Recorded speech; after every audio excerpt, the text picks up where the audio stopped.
बालवीर की उम्र 55 साल हो चुकी थी और उसके तीनों बेटे अब जवान हो चुके थे, पर तीनों के पास कोई भी काम धंधा नहीं था।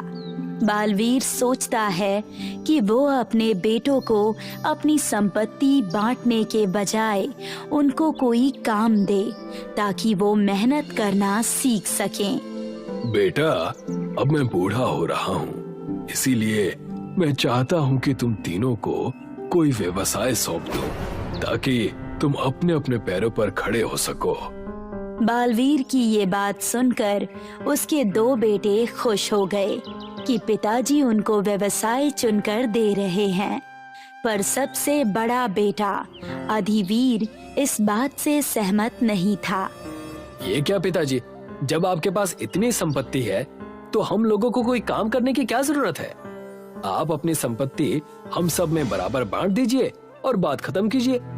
नहीं, मैं ऐसा हरगिज नहीं करने वाला। अगर मैं तुम्हें सारी संपत्ति बांट दूंगा तो तुम लोग कभी मेहनत करना नहीं सीखोगे, और वैसे भी दूसरे की कमाई का कब तक खाते रहोगे?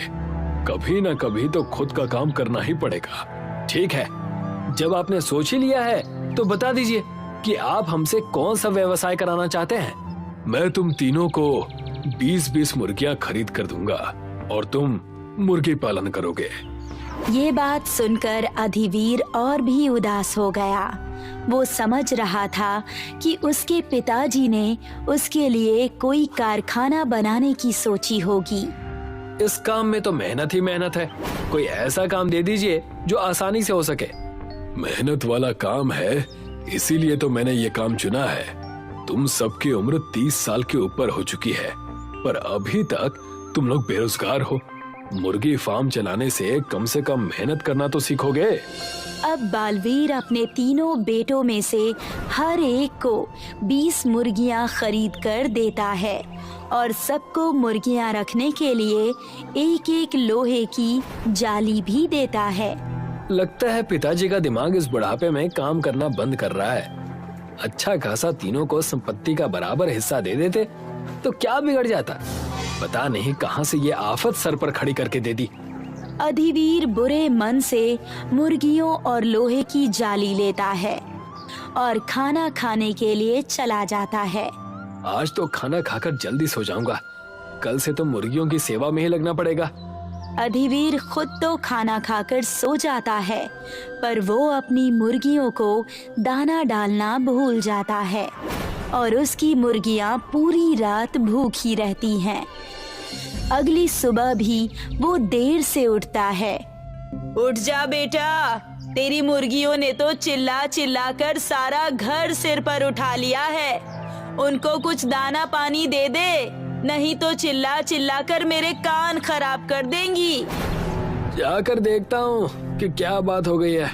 अधिवीर जाली के पास पहुँचता है तो देखता है कि मुर्गियां भूख से फड़फड़ा रही हैं। वो उनके लिए कुछ दाना लाता है। भूखे होने की वजह से मुर्गियां वो दाना फटाफट चुगती हैं। पता नहीं किस जन्म से भूखी है, एक ही झटके में इतना दाना खत्म कर दिया। यही हाल रहा तो ये मुर्गियां मुझे जल्दी ही कंगाल कर देंगी। अधिवीर के दोनों भाई अपनी मुर्गियों को समय समय पर दाना और पानी देते हैं, जिससे उनकी मुर्गियां हर दिन अंडे देने लगती है। पर अधिवीर की मुर्गियां सही खान पान न होने की वजह से सप्ताह में एक ही दिन अंडा देती हैं। पिताजी ने भी मेरे साथ धोखा कर दिया। हर दिन अंडा देने वाली मुर्गियां छोटे भाइयों को दे दी और ये एक हफ्ते में अंडा देने वाली मुर्गियां मेरे सर पर रख दी। क्या करूंगा मैं इनका? अब अधिवीर के दोनों छोटे भाई अपनी मुर्गियों के अंडे बेचने लगे, जिससे दोनों भाई हर दिन पैसे कमाने लगे। ये देखकर उनकी माँ भी बहुत खुश हो गई। इन्होंने अच्छा दिमाग लगाया। घर में बेकार बैठे लड़कों को मेहनत वाला काम भी मिल गया और वो अच्छे पैसे भी कमाने लगे हैं। मेहनत की मेहनत और कमाई की कमाई।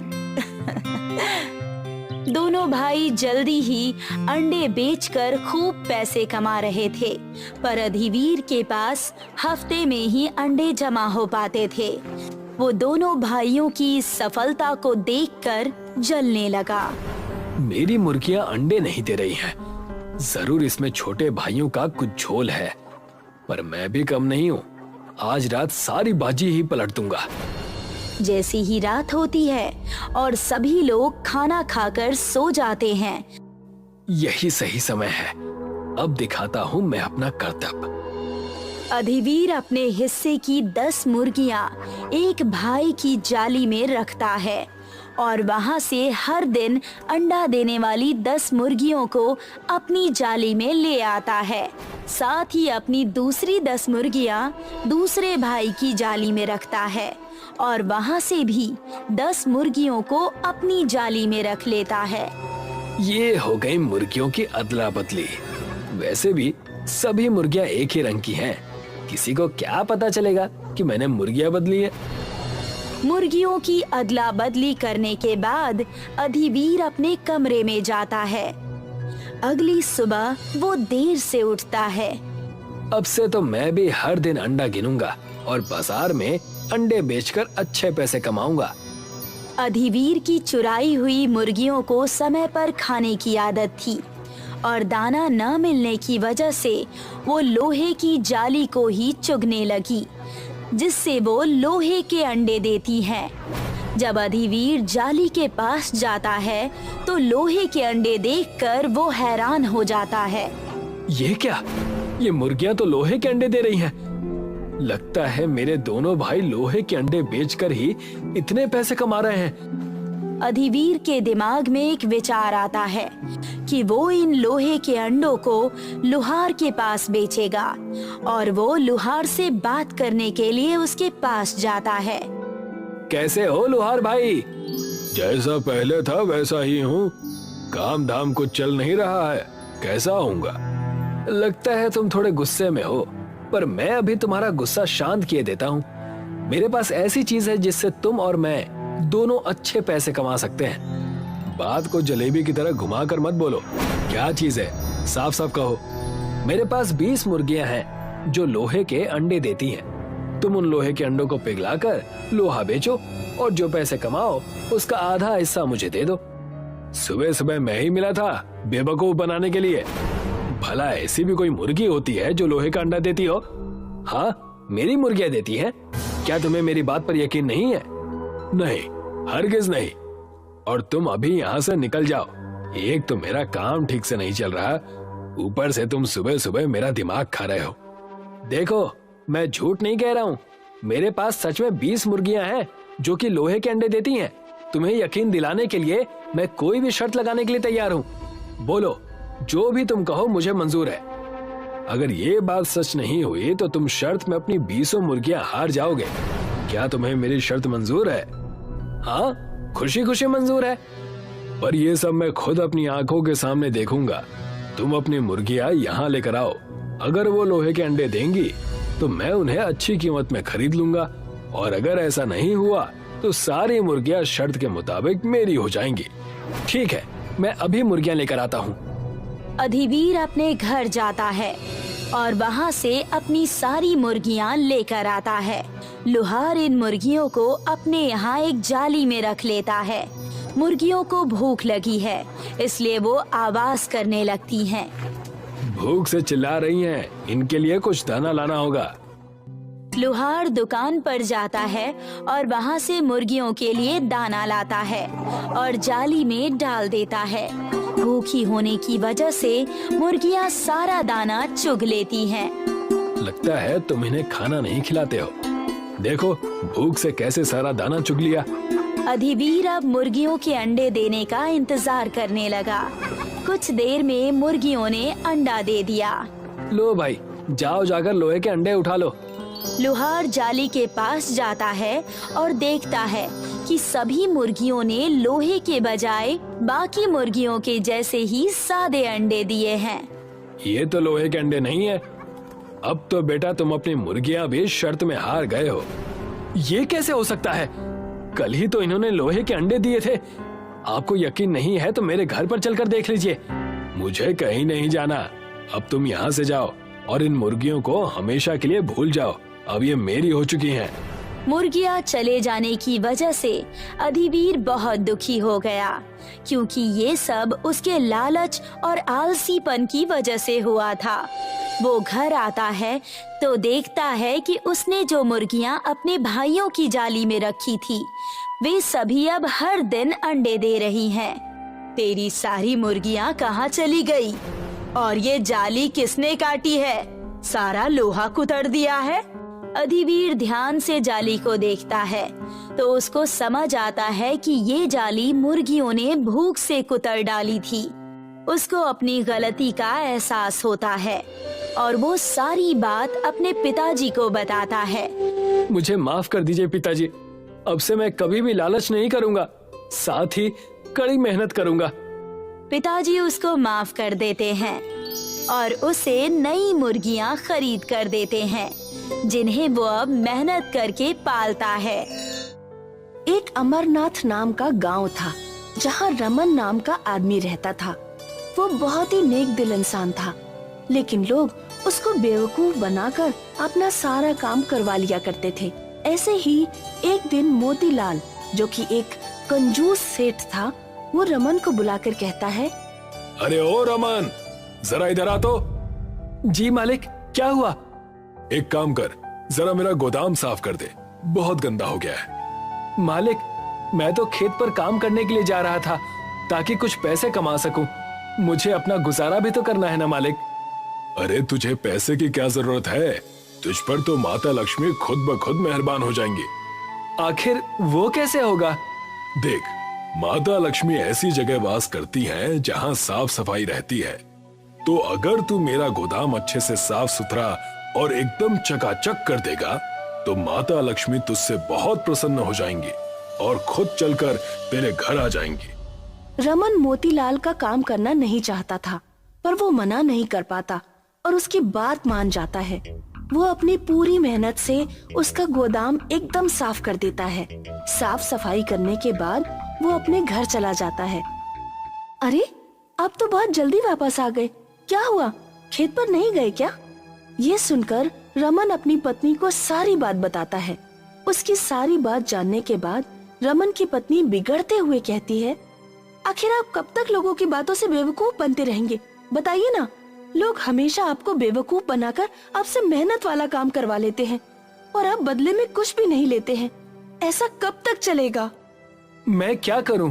कोई मुझसे कोई काम कहता है तो मैं मना नहीं कर पाता। ऐसे तो हम लोग एक दिन भूखे ही मर जाएंगे।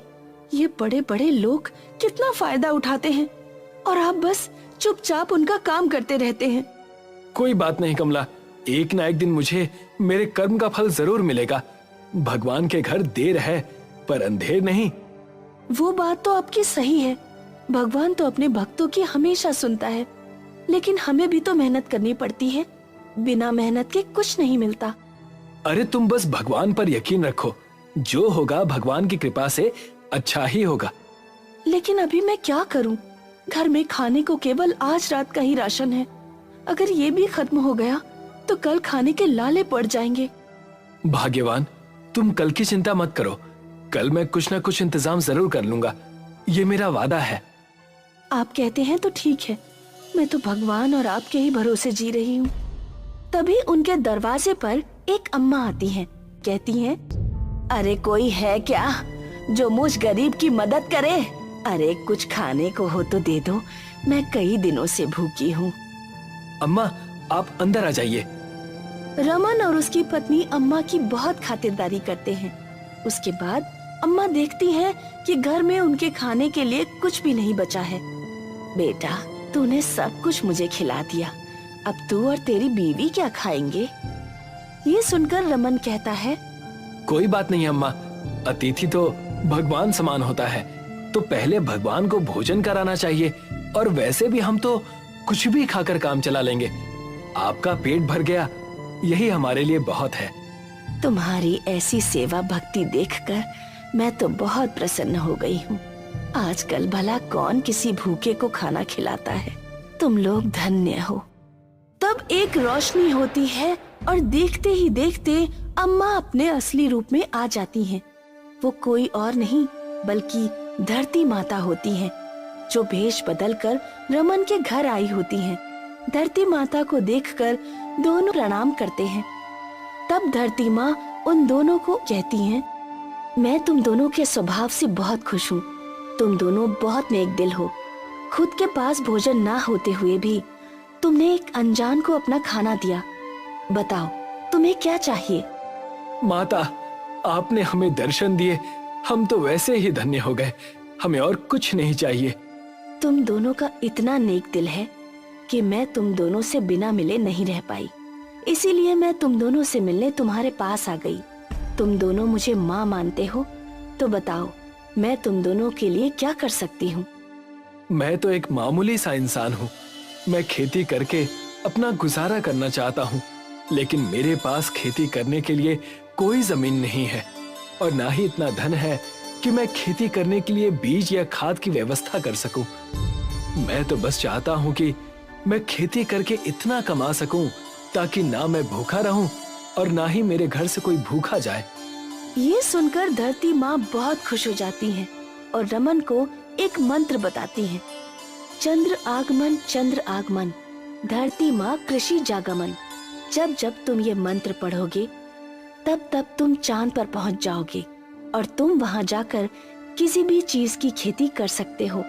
वहाँ का वातावरण हर तरह की खेती करने में तुम्हारी मदद करेगा और साथ ही साथ वहाँ खेती करने के लिए तुम्हें केवल उस जगह की भूमि को जोतना है। बाकी उस भूमि में जिस भी चीज की खेती करनी हो उसका नाम लेते चले जाना और वो होती चली जाएगी।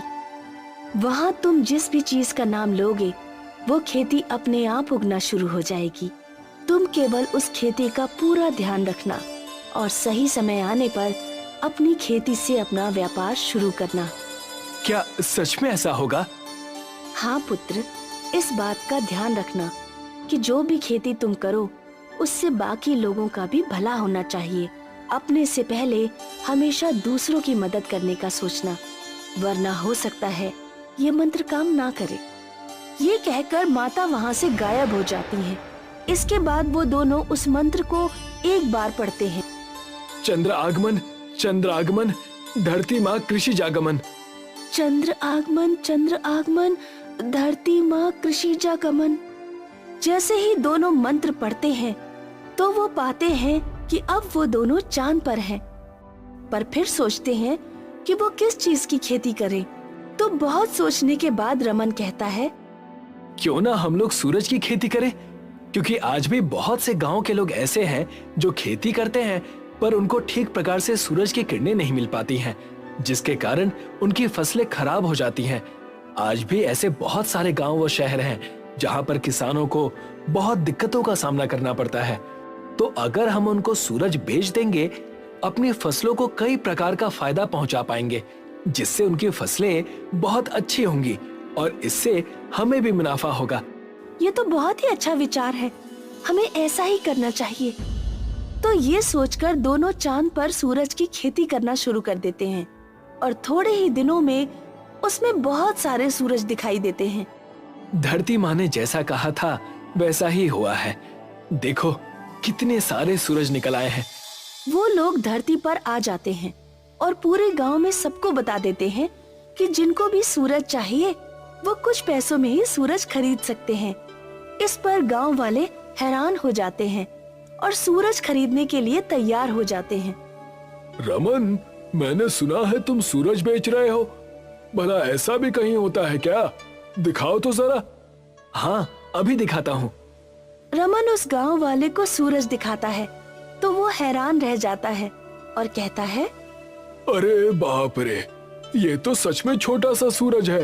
अब इस गांव में किसी को भी खेती करने में कोई दिक्कत नहीं होगी। हाँ, बिल्कुल सही कहा। अब किसी को भी खेती करने में कोई दिक्कत नहीं होगी, सूरज निकले या ना निकले। रमन के घर के बाहर बहुत सारे लोगों की भीड़ इकट्ठा हो जाती है। रमन सभी लोगों को सूरज बांट रहा होता है और सभी लोग सूरज ले जाकर अपने खेतों में लगा रहे होते हैं, जिससे उनकी फसलों को अच्छी तरह से प्रकाश मिल रहा होता है। उनकी फसलें अच्छी होने लगती हैं। हमने तो कभी नहीं सोचा था कि रमन इतना समझदारी वाला काम कर सकता है। रमन ने तो हम सबको भौचक्का कर दिया। इधर रमन काफी मशहूर और अमीर हो जाता है। उसके पास बहुत सारा धन होता है। अब ये सब मोतीलाल को भी पता चलता है। मोतीलाल ये सब देखकर बहुत जलने लगता है। ये 2 कौड़ी के रमन ने ऐसा कौन सा काम किया है जो इतना मशहूर और अमीर हो गया? इसके यहाँ किसी को भेजकर पता लगाना होगा। वो अपने एक आदमी को रमन के यहाँ नौकरी पर लगवा देता है। उसका आदमी देखता है कि रमन कैसे एक मंत्र पढ़ के चांद पर चला जाता है और वहाँ बहुत सारे सूरज लेकर वापस आ जाता है। मोतीलाल ये सब देख के समझ जाता है कि ये सब एक मंत्र के कारण हो रहा है। अगर ये मंत्र मुझे पता चल जाए तो मैं भी चांद पर जाकर सूरज की खेती के साथ और अनेक खेती कर सकूंगा, जिसके बाद मैं रमन से कहीं ज्यादा मुनाफा कमा सकूंगा और बहुत अमीर हो जाऊंगा। इस 2 कौड़ी के रमन को कोई हक नहीं है इतना अमीर होने का। मोतीलाल ये सब सोच करके रमन के घर के बाहर चुपचाप देख रहा होता है कि रमन कौन सा मंत्र पढ़ रहा है। देर रात रमन एक बार फिर मंत्र पढ़कर चांद पर जाता है, लेकिन इस बार ये मंत्र मोतीलाल भी सुन लेता है। अच्छा, तो एक मंत्र के चलते इतना उड़ रहा है रमन। अब मैं भी चांद पर जाऊंगा और इससे ज्यादा मशहूर और अमीर होकर दिखाऊंगा। मोतीलाल वही मंत्र पढ़ता है जिससे वो भी चांद पर पहुंच जाता है और वो देखता है कि उसके आसपास बहुत सारे सूरज की खेती हो रही है। अब मैं हीरे की खेती करूंगा और रमन से कहीं ज्यादा अमीर बन जाऊंगा। मोतीलाल एक अलग सी जगह ढूंढता है। उस जगह जाकर वो हीरे की खेती करना शुरू कर देता है। फिर आखिरकार कई दिनों की मेहनत के बाद वहाँ पर हीरो का खेत बहुत बढ़िया हो जाता है। अपने हीरो की फसल को लहलहाता देखकर मोतीलाल मन ही मन बहुत खुश हो रहा होता है। अरे वाह, अब तो मेरे पास हीरो का खेत हो गया। अब देखो मैं कितना अमीर हो गया। मैं दुनिया में जो चाहूँ वो खरीद सकता हूँ। चलो अब धरती पर चलकर इसे लोगों को बेचने के लिए कहीं घूमता हूँ। इतना कहकर मोतीलाल वो मंत्र पढ़ता है, पर वो मंत्र कुछ भी काम नहीं करता। ये देख के मोतीलाल बहुत डर जाता है। अरे ये क्या हो रहा है? ये मंत्र काम क्यों नहीं कर रहा है? ऐसे तो मैं यहीं चांद पर फंसा रह जाऊंगा। चांद पर मोतीलाल को सबक मिल चुका था कि आधी अधूरी जानकारी कितनी खतरनाक हो सकती है, लेकिन अब वो कर भी क्या सकता था। वो रोने लगता है। तभी अचानक से चांद पर धरती माता को देख के मोतीलाल उनके पैरों में गिर जाता है। तब धरती माँ उससे कहती हैं, ये तुम्हारा लालच है जिसने तुम्हें यहाँ चांद पर फंसा दिया है। अगर तुमने लालच नहीं किया होता तो तुम अभी आराम से अपने घर पर बैठे होते। माता, मुझे क्षमा कर दीजिए। मुझे नहीं पता था कि मेरा लालच मुझे यहाँ पर लाकर फंसा देगा, और मैं आज के बाद कभी भी लालच नहीं करूँगा। हमेशा लोगों की मदद करूँगा। धरती माँ उसकी बातों को मान लेती हैं और उसे माफ कर देती हैं। वो उसे धरती पर वापस ले आती हैं। मोतीलाल रमन के पास जाकर अपने किए की माफी मांगता है। रमन उसे माफ कर देता है। उसके बाद दोनों मिलकर गरीब लोगों के लिए खेती करना आसान बनाने की कोशिश करने लगते हैं। उनके गांव का बहुत अच्छे से विकास होने लगता है और अमरनाथ धीरे धीरे बहुत प्रसिद्ध हो जाता है। सीताराम गांव में आलू टिक्की और गोलगप्पे बेचता था। उसकी आलू टिक्की और गोलगप्पे दूर दूर तक फेमस थे। आइए आइए, गरम गरम आलू टिक्की और ठंडे ठंडे गोलगप्पों का मजा लीजिए। आइए आइए। सीताराम के 2 बेटे थे, मालू और चमन। मालू जहाँ मेहनती और ईमानदार था, वहीं चमन आलसी और चालाक था। मालू और चमन, बाजार चले जाओ। आलू की बोरी और बतासे खरीद कर ले आना। पिताजी, आज मेरा पेट ठीक नहीं है। पेट में बहुत दर्द हो रहा है। मालू, तू बाजार जा और सामान खरीद कर ले आ। कुछ साल बाद जब सीताराम बूढ़ा और बीमार हो गया तो कारोबार के बंटवारे की बात आई। सीताराम ने आलू टिक्की का कारोबार मालू को सौंप दिया और गोलगप्पे का कारोबार चमन को सौंप दिया। मालू और चमन, मेरे लिए तुम दोनों एक समान हो, इसलिए मैंने कारोबार के बंटवारे में कोई भेदभाव नहीं किया है। तुम दोनों अपना अपना कारोबार खूब मन लगा कर करना। मेरी इच्छा है बेटों कि मैं तुम दोनों की शादी एक साथ एक मंडप में ही करूं। जैसी आपकी आज्ञा पिताजी। दोनों बेटों मालू और चमन की शादी तय कर दी गई। मालू की बहू का नाम पुष्पा था और चमन की बहू का नाम विमला। मालू ने अपनी आलू टिक्की की दुकान संभालनी शुरू कर दी। उधर चमन घर पर आराम करता या दोस्तों से गप्पे लड़ाता और उसकी पत्नी गोलगप्पों की दुकान संभालती। आलसी चमन भले ही दुकान पर काम ना करता हो, लेकिन दूसरों की जमीन जायदाद हड़पने के मामले में उसका दिमाग बहुत तेज चलता था। चमन मालू का कारोबार हड़पने के बारे में सोचने लगा। इस मामले में उसकी पत्नी ने भी उसका साथ दिया। किसी तरह मालू की आलू टिक्की का धंधा हमारे हाथ लग जाए तो मजा ही आ जाए। बैठे बैठे दिमाग ही चलाते रहोगे या कुछ करोगे भी? चमन को पता था कि मालू हर रोज सुबह आलू की बोरी लेने मोटरसाइकिल से बाजार जाता है। चमन ने एक रात चुपचाप मोटरसाइकिल के ब्रेक्स फेल कर दिए। अगले दिन मालू तेज स्पीड में गाड़ी चला रहा था। ब्रेक्स नहीं लगे और उसका एक्सीडेंट हो गया। इसी समय चमन ने मालू की दुकान को अपने कब्जे में ले लिया। मालू की बहू पुष्पा हॉस्पिटल में व्यस्त रह गई। वो कोर्ट कचहरी के चक्कर कहाँ से लगाती। पुष्पा ने अपने ससुर से कहा, पिताजी, आप एक बार चमन भाई साहब से कह दीजिए कि वे हमारी दुकान छोड़ दें। मैं हॉस्पिटल में अपने पति को संभालूं या चमन भाई साहब पर केस ठोककर कोर्ट कचहरी के चक्कर लगाऊं। मालू के इलाज के लिए डॉक्टर ने 1 लाख रुपए मांगे हैं। मैं उनका इंतजाम नहीं कर पा रही हूँ। चमन मेरी एक नहीं सुनता बेटी। मैंने उसे बहुत समझाया, पर वो मेरे हाथ से निकल चुका है। लेकिन उसे अपने बुरे कर्मों का फल कभी न कभी जरूर चुकाना होगा। तो पिताजी, मैं तो इस तरह सड़क पर आ जाऊंगी। आज चमन भाई साहब ने दुकान छीनी है, कल वो हमारा घर भी छीन लेंगे। दरवाजा बंद करो बहू, मैं तुम्हें एक गुप्त जानकारी देना चाहता हूँ। बहू ने दरवाजा बंद किया। तब सीताराम ने उससे कहा, मेरे पास एक 5 बीघे का खेत है। ये खेत मैंने ऐसे ही समय के लिए बचा कर रखा था। मैंने अपनी वसीयत में वो 5 बीघा खेत तुम्हारे नाम कर दिया है। तुम चाहो तो वहीं पर झोपड़ी डालकर भी रह सकती हो। सीताराम ने पुष्पा बहू को खेत का पता बता दिया। ये एक गोभी का खेत था। चमन को कुछ पता ना लगे, इसलिए पुष्पा चुपचाप ही कुछ सामान लेकर खेत पर चली गई। पुष्पा बहुत मेहनत से गोभी की फसल उगाने लगी। बाकी समय हॉस्पिटल में जाकर अपने पति की देखभाल करती। वैसे तो पुष्पा के खेत की गोभी शहर की मंडी में जाती थी और फिर लोगों के पास जाती थी, लेकिन धीरे धीरे शहर से लोग सीधे गोभी लेने पुष्पा के पास आने लगे। बहन जी, आपके खेत की गोभी बहुत स्वादिष्ट बनती है। मुझे 5 किलो गोभी दे दीजिए। 10 किलो गोभी मुझे भी चाहिए और 10 किलो कल लेने आऊंगा। तैयार रखिएगा। शहर से आए लोगों की वजह से पुष्पा की अच्छी कमाई होने लगी। अगर इसी तरह कमाई होती रही तो मैं 1 लाख रुपए इकट्ठे कर लूंगी, फिर मेरे पति का इलाज हो जाएगा। एक दिन पुष्पा जब सुबह सुबह अपने खेत पर गई तो वहाँ एक विशाल राक्षस मौजूद था। मैं चंद्रमा से आया हूँ। सुना है तुम्हारी गोभी बहुत स्वादिष्ट होती है।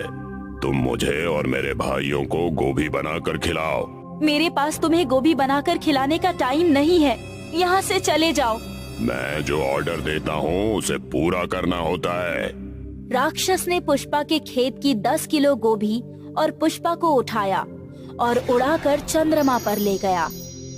पुष्पा ने देखा चंद्रमा पर और भी राक्षस मौजूद है। जल्दी से गोभी की सब्जी और पूड़ियाँ बनाओ।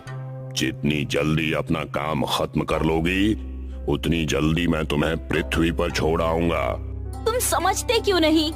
पृथ्वी पर मेरे पति बीमार हैं। ज्यादा बकबक मत करो, जल्दी से ऑर्डर पूरा करो। पुष्पा ने मजबूरी में गोभी की सब्जी और पूरियां तैयार की। राक्षसों ने खूब छक कर खाया। वाह बेटी पुष्पा, मजा आ गया। तेरी गोभी वाकई बहुत स्वादिष्ट है। हम राक्षस लोग मिलकर तुझे कुछ देना चाहते हैं। राक्षसों ने पुष्पा को एक जादुई दीवार और चांद पर जमीन का एक टुकड़ा दिया। इस दीवार में घुसकर तुम चांद पर जा सकती हो। चांद पर हमने तुम्हें जमीन दी है, तुम उस जमीन पर खेती कर सकती हो। हमारे पास ढेर सारा सोना भी है, तुम चाहो तो सोना ले जा सकती हो। पुष्पा ने सोना लेने से इनकार कर दिया। मैं सिर्फ अपनी मेहनत की कमाई खाती हूँ। राक्षस पुष्पा की ईमानदारी देखकर बहुत खुश हुए। राक्षस द्वारा दी गई दीवार का प्रयोग करके पुष्पा अपने घर लौट आई। घर आकर उसे पता लगा कि चमन ने उसके गोभी के खेत पर भी कब्जा कर लिया है। तुझे क्या लगता था पुष्पा कि तू खेत को मुझसे छुपा लेगी? मेरे कान बहुत दूर की सुन लेते हैं।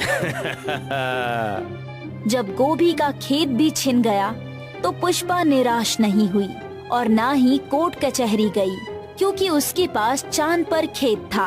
पुष्पा जादुई दीवार से रोजाना चांद पर जाती और खेत में गोभी उगाती। पुष्पा ने 1 लाख रुपए इकट्ठे कर लिए और अपने पति मालू का इलाज करा लिया। लेकिन किसी तरह चमन को पुष्पा की जादुई दीवार और चांद पर खेती के बारे में पता लग गया। चांद पर खेती? मैं भी चांद पर जरूर जाऊंगा और ढेर सारी जमीन पर खेती करके खूब सारे पैसे कमाऊंगा। एक रात जब पुष्पा के घर पर सब लोग सो रहे थे तो चमन पुष्पा के कमरे में घुस गया और जादुई दीवार से चांद पर पहुंच गया। उस समय सारे राक्षस सो रहे थे और राक्षसों के पास ढेर सारा सोना पड़ा हुआ था। सोने को देखकर चमन के मन में लालच आ गया। उसने बोरियों में सोना भरा और ले जाने लगा। लेकिन तभी राक्षसों का सरदार जाग गया। अरे भाइयों उठो, ये आदमी हमारा सोना चुराने आया है। मुझे माफ कर दो, मैं ये सोना यहीं रख देता हूँ। तुझे माफी नहीं मिलेगी। तूने पुष्पा पर खूब अत्याचार किए हैं, मैं तुझे कुत्ता बना दूंगा। राक्षसों ने चमन को एक कुत्ता बना दिया और पृथ्वी पर छोड़ दिया। चमन कुत्ते के रूप में जब घर पहुंचा तो उसकी बीवी ने उसे डंडा मारकर घर से बाहर भगा दिया।